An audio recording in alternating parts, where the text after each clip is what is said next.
प्रामुख्याने national tobacco control programme हा केंद्र सरकारच्या माध्यमातून सर्व पूर्ण महाराष्ट्रात राबवला जातो।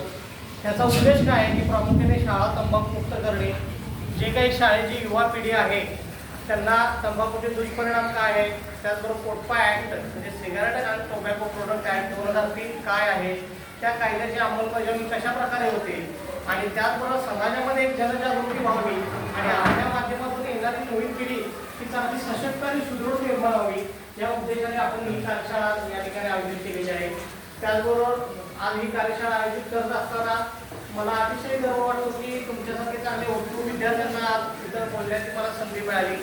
आज समाजामध्ये तंबाखू अशी गोष्ट आहे की कुणालाही कशीही अवेलेबल होते आणि तंबाखूचे दुष्परिणाम आपल्याला आता माहीत असेल की कॅन्सरसारखा जो गंभीर आजार आहे तो ह्या कशामुळे होतो, तर फक्त या तंबाखूमुळे होतो। तर कॅन्सर हा फक्त तोंडाचा होत नसून तर आपल्या डोक्याच्या केसापासून ते पायाच्या नखापर्यंत वेगवेगळ्या प्रकारे आपल्याला कॅन्सर होत असतो। प्रामुख्याने तंबाखूमध्ये 4000 पेक्षा जास्त विषारी घटक मिसळलेले असतात। मला सांगा, तुम्ही सर्वजण ग्रामीण भागातील विद्यार्थी आहात, तंबाखूच्या शेतामध्ये जनावर जातं का रे?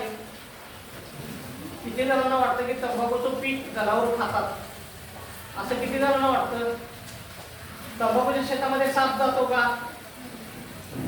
मग अशा घाणेरडे पदार्थांचं सेवन जर जनावर करत नसतील तर आपल्यासारखे माणसं, आपण माणसं आहोत,